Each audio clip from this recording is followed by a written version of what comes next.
दोस्तों, आज हम बात करेंगे भारत में चले मध्यकाल के सूफी आंदोलन के बारे में। आप सभी ने बचपन में 7वीं 8वीं 9वीं 10वीं की सोशल स्टडीज की किताबों में या जिन्होंने बाद में इतिहास को लेकर गहन अध्ययन किया है, उन्होंने सूफी मतों के बारे में पढ़ा होगा। उन्होंने ये भी पढ़ा होगा कि भारत में 14 प्रचलित सूफी सिलसिले थे जिनके बारे में हमें जानकारी अबुल फजल की आईने अकबरी से मिलता है। और सूफी आंदोलन का मूलतः चरित्र भारतीय नहीं था, जिसका मतलब ये है कि ये जितने भी सूफी सेंट थे ये मध्य एशिया से भारत में आकर बसे थे। लेकिन यहाँ आकर उन्होंने भारतीय जीवन परंपरा को, यहाँ की धार्मिक परंपरा को बहुत हद तक प्रभावित किया। और कहीं न कहीं सूफीवाद जो था भारत में बाद में आने वाले भक्ति आंदोलन का प्रीकर्सर भी था। यहाँ पर हमें यह समझना होगा कि सूफी शब्द के क्या मायने हैं। इसके दो अर्थ निकाले जाते हैं विद्वानों के द्वारा, इतिहास के विद्वानों के द्वारा। पहला अर्थ यह है कि प्रोफेट मोहम्मद की मस्जिद के बाहर का जो चबूतरा था उसे सफ़ा कहा जाता था और वहां बैठकर लोग धार्मिक चिंतन किया करते थे। वहां से यह शब्द सूफी आया है। एक दूसरी परंपरा यह है विचारों की, जिसमें यह कहा जाता है कि चूंकि ये जितने भी सूफी सेंट थे ये ऊनी कपड़े पहनते थे, तो ऊन जो होता है उसको सफ कहते हैं या सफ़ा कहते हैं, उससे भी ये सूफी वर्ड बना है। तो ये तो हो गई इसकी जो इटिमोलॉजिकल अंडरस्टैंडिंग है शब्द की, वो हम समझ सकते हैं। और फिर हमें ये समझना पड़ेगा कि क्या ये सूफी आंदोलन भारत में जब शुरू हुआ है, यानी कि जैसे कि आमतौर पर सबसे पुराना सिलसिला माना जाता है वो माना जाता है चिश्तिया सिलसिला, क्या वहीं से सूफी मूवमेंट मध्यकाल में भी शुरू हुआ? तो ऐसा नहीं है। भारत में सूफी आंदोलन के प्रचलित होने के बहुत पहले से ही बसरा में, बगदाद के पास एक शहर है बसरा, वहां पर सूफी मूवमेंट शुरू हो चुका था। और जो पहले सूफी थे जिनको माना जाता है, वैसे तो प्रोफेट मोहम्मद को पहला सूफी माना जाता है, लेकिन व्यक्ति के रूप में जो पहले सूफी या सेंट के रूप में जिसे पहला सूफी माना जाता है वो कूका के अबू हाशिम थे। और भारत में सूफी मूवमेंट को भारत तक पहुंचाने का अगर श्रेय किसी को जाता है, या कि भारत के जो पहले सूफी थे वो सखी सरवर थे। और भारत के पहले महान सूफी सेंट जिनको माना गया वो है अली उस्मान हुजवीरी, जो कि लाहौर में आकर बसे और बाद में लाहौर को दाता की नगरी और उन्हें दाता गंज बख्श भी कहा जाने लगा। उन्होंने सूफी मत की जो पहली इंपॉर्टेंट किताब लिखी जिसका नाम था कशफुल महजूब, जिसका मतलब है पर्दे वाले की बेपर्दगी। अगर इसको इंग्लिश में ट्रांसलेट करें, डीमिस्टिफाइंग द मिस्टीक, यानी कि इन्होंने सूफी मूवमेंट के ऊपर जो पहली प्रामाणिक किताब लिखी जो कि सूफी सिद्धांतों के बारे में उन्होंने बहुत सारी बातें बताई। जब सूफी मूवमेंट शुरू हुआ, जैसे कि मैंने आपको बताया कि बसरा और कूका के जो अबू हाशिम थे उनके द्वारा यह आंदोलन, या पहले सूफी उनको कहा गया। वैसे तो प्रोफेट मोहम्मद को भी कहा गया पहला सूफी, और चूंकि वो गुरु शिष्य परंपरा को सिलसिला कहते हैं, यानी कि वो सिलसिला प्रोफेट मोहम्मद से शुरू होता है, ऐसी मान्यता है। लेकिन जब सूफी मूवमेंट शुरू हुआ तो ये एक लिबरल मूवमेंट था, जिसमें जो बहुत ज्यादा जो narrow insular interpretation of Islam था उससे बचने का प्रयास किया, क्योंकि ये लोग स्टेट रिलीजन से प्रभावित नहीं थे। ये सूफी जो भी थे ये स्टेट रिलीजन से प्रभावित नहीं थे। ये ईश्वर को इलाही महबूब के दर्जे के रूप में देखते थे और उनसे प्रेम का भाव रखते थे। समर्पण से ज्यादा, सरेंडर से ज्यादा प्रेम का भाव उनके मन में था। तो अगर देखा जाए तो सूफी मत जब शुरू हुआ तो इसको सम्मानित स्थान दिलाने में जो महत्वपूर्ण भूमिका निभाई वो अल गजाली ने निभाई, जिन्हें हुज्जतुल इस्लाम भी कहा जाता है। और उन्होंने एक किताब लिखी जिसका नाम था तहफतुल फलसफा, जिसमें उन्होंने सूफी मतों के बारे में बताया और इसको तमाम तरह के तोहमतों और इल्ज़ामों से बचाया भी और इसे सम्मानजनक स्थान दिलाया। इन्होंने सूफी मत में ये भी बताया कि उसके टेनेट्स के बारे में बताया कि कैसे एक जो मुरीद होता है कैसे 7 समुंदर को पार करता है, यानी कि 7 स्टेजेस को पार करता है और फिर जाके सूफी बनता है।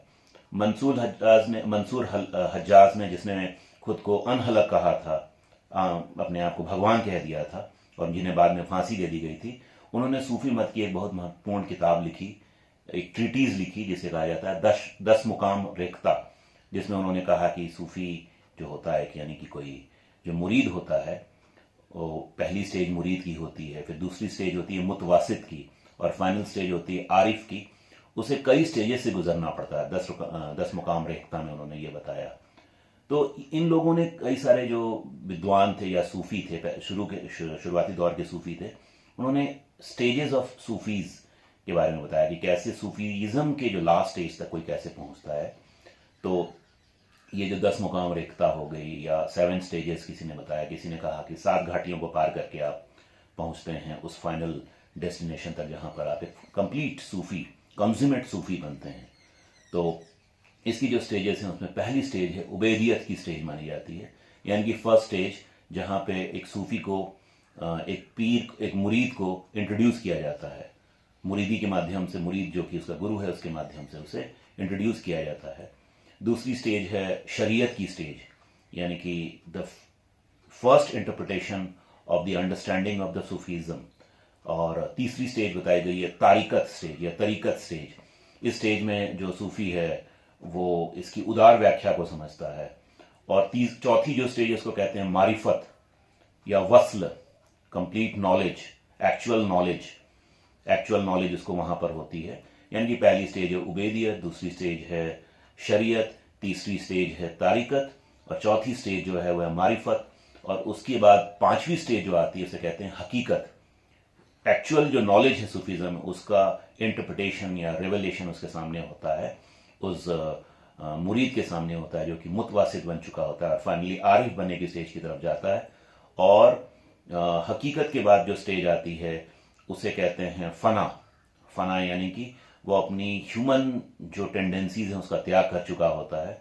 और लास्ट स्टेज होती है बका की स्टेज को आप हिंदुइज्म के मोक्ष के सिद्धांत से समझ सकते हैं, या एक फाइनल स्टेज ऑफ सॉल्वेशन, यानी कि वो एक फना की स्टेज जहां पर वो मुमुक्षु बन चुका होता है, यानी कि मोक्ष का इच्छु बन चुका होता है, वहां से वो फाइनल स्टेज में चला जाता है जिसे कहते हैं बका, यानी कि final stage of attainment of solvation. और वहां पर वो एक कंप्लीट सूफी, एक कंज्यूमेट सूफी बन जाता है। तो इन स्टेजेस के बारे में अलग अलग लोगों ने, चाहे वो अल गजाली हों, उन्होंने अपने विचार से कहा, इस बात को समझाया, चाहे वो मंसूर हल्लाज हो जिन्होंने अनहलक की थियरी दी थी। यहाँ आपको समझना होगा कि अनहलक की जो थियरी थी वो बहुत हद तक उन्होंने खुद को ईश्वर घोषित कर दिया था, तो वो बहुत हद तक भारत के अहम ब्रह्मास्मि के सिद्धांत के करीब है, या बुद्धिज्म के अप्पो दीपो भवो के सिद्धांत के करीब है, या अंग्रेजी के I am the divine flame के सिद्धांत के करीब है।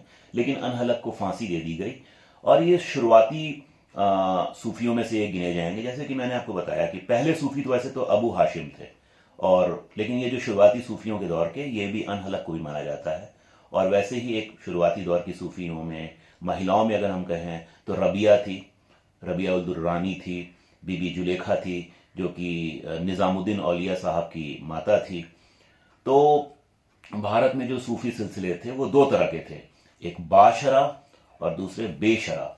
बाशरा सूफी सिलसिले वो थे जो कि शरीयत को मानते थे, यानी कि शरीयत के नियमों के अंदर काम करते थे। क्योंकि मैंने आपको पहले ही बताया कि सूफी मूवमेंट का जो मूलतः तत्व था, जो basic element, the basic tenet of Sufism was based on Islam. और कुछ सूफी सिलसिले ऐसे भी थे जो बेशरा थे, यानी कि जो शरीयत को नहीं मानते थे। और ऐसे सिलसिलों को या ऐसे लोगों को मजूब कहा जाता था। अगर आप याद करें तो औरंगजेब के समय में ऐसे एक मजूब हुए थे जिनका नाम था सरमद, जो कि दारा शिकोह के गुरु माने जाते थे, और वो नंगे घुमा करते थे, कपड़े नहीं पहनते थे, और उनको फांसी दे दी गई। और ऐसा कहा जाता है कि औरंगजेब जब भी खाने की टेबल पर बैठता था तो उसे उस कत्ल को करने के पाप की वजह से चारों तरफ खून ही खून नजर आता था, और उसे उस समय के उलेमाओं ने प्रायश्चित करने का भी सुझाव दिया था। हालांकि वो बेशरा थे, शरीयत को नहीं मानते थे। अब जब हम लोग बात कर रहे हैं शरीयत को मानने वाले जो सूफी सिलसिले थे, यानी कि बाशरा जो थे, उनमें जो सिलसिले आते थे वो थे चिश्तिया सिलसिला, सुरावदी सिलसिला, शत्तारी, कादरी, फिरदौसिया, नक्शबंदी, ये सारे सिलसिले आते थे। लेकिन इन सिलसिलों के अंदर भी दो तरह के विचार थे, एक वजूद और शहूद। तो इनका भी अपना अपना विचार था, दो अलग तरह के विचार थे, जिसमें वहजत उल वजूद का एक सिद्धांत था। वहजत उल वजूद, जिसका इस सिद्धांत को प्रतिपादित किया था इब्ने अरबी ने, जो कि एक स्पेनिश सूफी थे। इन्होंने ये विचार दिया था। ये लिबरल इंटरप्रिटेशन ऑफ इस्लाम भी था और लिबरल इंटरप्रिटेशन ऑफ लाइफ था, जहां पर दूसरे विचारों की भी जगह थी। लेकिन और इसे प्रतिपादित किया था इब्ने अरबी ने।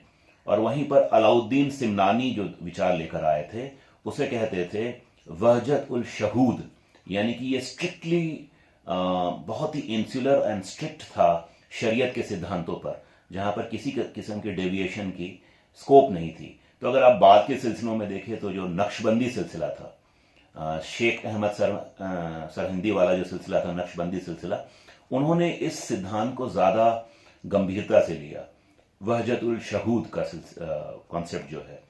तो इन सिलसिलों में जो लिबरलिज्म था उसका जो बेसिक एलिमेंट आता था वो था वहजत उल वजूद की वजह से आता था, और इन्हीं सिलसिलों में जो थोड़े से हार्ड लाइनर्स थे तो वो वहजत उल शहूद के सिद्धांत को मानते थे।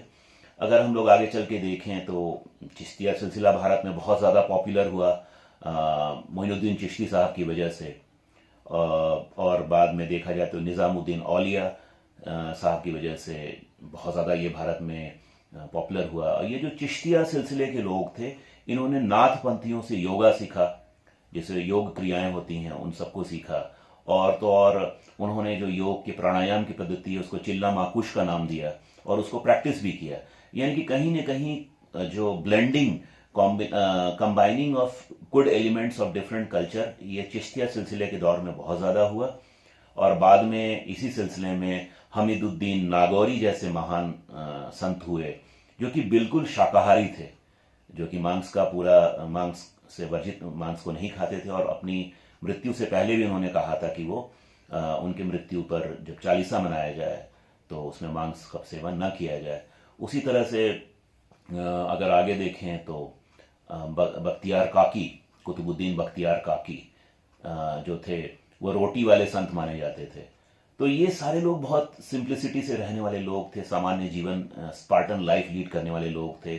और निज़ामुद्दीन औलिया ने तो 7 सुल्तानों का शासनकाल देखा था, और वो हमेशा गयासपुर में जहां पर उनकी खानकाह थी उनके बारे में कहा जाता था कि वो उन्होंने कहा था कि सुल्तान एक दरवाजे से आएगा तो मैं दूसरे दरवाजे से बाहर निकल जाऊंगा। यानी कि वो बिल्कुल भी वो मानते थे कि जो सेंट है, जो कि संत है, यानी कि जो मुरीद है या पीर है या मुतवासित है या आरिफ है, उसे कभी भी राज्य की सत्ता के से जुड़े हुए लोगों से नहीं मिलना जुलना चाहिए। तो चाहे वो शेख मोइनुद्दीन चिश्ती हों, चाहे निज़ामुद्दीन औलिया हों, चाहे इधर आप देखें हमीदुद्दीन नागौरी हों या बख्तियार काकी हों, और गंज शकर जिनको हम लोग कहते थे, बाबा फरीद जिनके शिष्य निजामुद्दीन औलिया साहब थे, ये सारे लोग जो थे ये बहुत ही सामान्य गरीबी में जीवन बिताते थे। इनके लाखों में फॉलोअर्स थे, लेकिन इन्होंने कभी भी राज्य का कोई सपोर्ट नहीं लिया। ऐसा कहा जाता था कि बलबन के दामाद थे गंज शकर बाबा फरीद, तो उनको एक बार उनसे कुछ हेल्प लेनी पड़ी थी, सिफारिश करना पड़ा था किसी का, तो उसके लिए उन्हें बहुत दुख था। यानी कि ये बहुत ज़्यादा सत्ता से दूर रहने वाले लोग थे। और बाद में निज़ामुद्दीन औलिया जो थे और उनके ही पैरेलल में एक और साबरी सेंट हुए जो कि इनके गंज शकर बाबा फरीद के ये दोनों शिष्य थे, जो कि अजोधन में इनकी खानकाह थी बाबा फरीद की।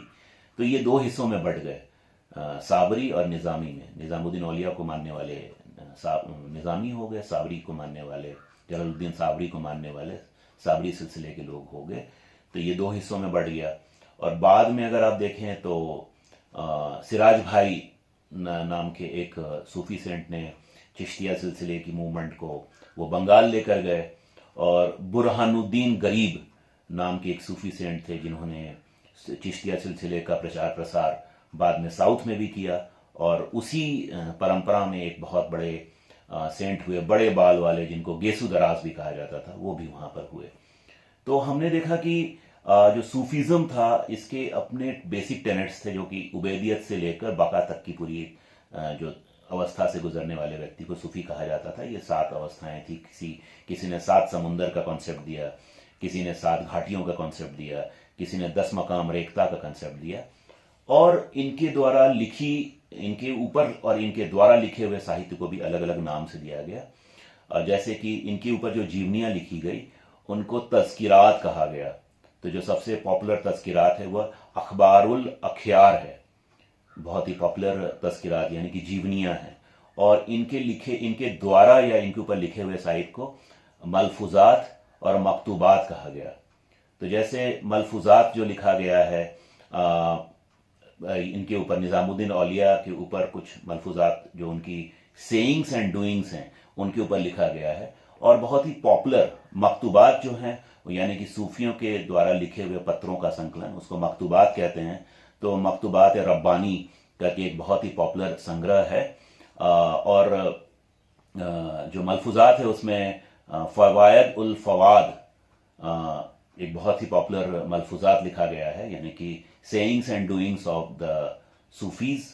और मकतूबात जो हैं, मकतूबात रब्बानी जैसे मैंने बताया, वो शेख अहमद सरहिंदी के द्वारा लिखे हुए पत्रों का, अपने साथ के सूफियों को लिखे हुए पत्रों का संकलन है। ऐसा भी देखा गया है कि इनमें से बहुत सारे सूफी ऐसे थे जो एक से ज्यादा सिलसिलों में दीक्षित थे। तो अगर हम बाद के दौर में देखें तो चिश्तिया सिलसिले के साथ साथ, क्योंकि चिश्तिया सिलसिले का अपना बेसिक कंसेप्ट ये था कि ये राजा या सुल्तान या बादशाह की संगत से दूर रहना चाहते थे, लेकिन ठीक उनके उल्टे जो सोहरावर्दी सिलसिला था, ये आम जनता से दूर रहकर राजाओं के करीब, बादशाहों के करीब रहने में यकीन रखते थे। तो शिहाबुद्दीन सोहरावर्दी ने इस सिलसिले की शुरुआत की थी और भारत में इस सिलसिले को लेकर आए थे। शिहाबुद्दीन सोहरावर्दी और अबू नजीब, इन दोनों ने इसकी शुरुआत की थी और भारत में इस सिलसिले को लेकर आए थे। बहाउद्दीन, या भारत में इस सिलसिले को शुरू करने वाले व्यक्ति थे बहाउद्दीन जकारिया, जो कि एक बहुत ही पॉपुलर सेंट थे और ये बाबा फरीद के समकालीन थे। और बाबा फरीद ने इनकी प्रशंसा में कहा था कि मेरी जो स्पिरिचुअल पावर्स हैं वो तो एक तालाब जितनी है, लेकिन जहां मेरी पावर खत्म होती है, बहाउद्दीन जकारिया की पावर शुरू होती है। तो इन सिलसिलों के बीच में अगर कंपटीशन भी रहा होगा, साथ साथ इनमें एक दोस्ती का भाव भी था। अगर आप देखें तो इसी दौर में जब इल्तुतमिश जब गद्दी पर बैठा, तो उस समय के उसके जो मंत्री थे, उसने कहा कि भारत को एक इस्लाम का सेंटर बनाने की ज़रूरत है। तो उसने कहा कि ये पॉसिबल नहीं है, क्योंकि भारत में बहुत ज़्यादा संख्या में हिंदू रहते हैं, तो ये it can't be a centre of Islam. लेकिन उनके दबाव में उन्होंने शेखुल इस्लाम की उपाधि, एक पोस्ट क्रिएट किया। तो इस पोस्ट को तो चिश्तिया सिलसिले के लोगों ने लेने से इनकार कर दिया, लेकिन जो सोहरावर्दी सिलसिले के लोग थे उन्होंने इन पोस्ट को एक्सेप्ट किया। ये राजाओं के करीब गए और बहाउद्दीन जकारिया जो थे बहुत ज़्यादा पॉपुलर सेंट हुए और बहुत अमीर भी थे। ये आम जनता से दूर होते हुए भी इन्होंने बहुत ज़्यादा स्पिरिचुअल पावर्स अटेंड की।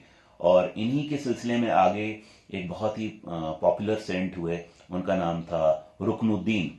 रुकनुद्दीन जी का साहब का जिक्र होना इसलिए भी ज़रूरी है कि इन्होंने निज़ामुद्दीन औलिया साहब की जो मौत के समय जो नमाज पढ़ी जाती उसको लीड किया था, तो उनका फातिहा इन्होंने पढ़ा था। तो ये भी दिखाता है कि कहीं ना कहीं सोहरावर्दी, चिश्तिया, ये सारे सिलसिले एक दूसरे से जुड़े हुए थे और दूसरे सिलसिले भी जुड़े हुए थे। वहीं पर हम लोग आगे देखते हैं कि कादरी सिलसिले में दारा शिकोह जैसा व्यक्ति हुआ, जिसने, जो कि राजा का पुत्र होते हुए भी उसने इस सिलसिले में दीक्षित होकर अपनी भूमिका निभाई और बहुत ज़्यादा साहित्यिक रचनाओं में अपना योगदान दिया। चाहे वो सिर्र अकबर किताब उन्होंने लिखी, 52 उपनिषदों का अनुवाद किया उन्होंने, या फिर उनके द्वारा मजमूल बहरीन जैसी किताब हो, ये किताबें उन्होंने लिखी।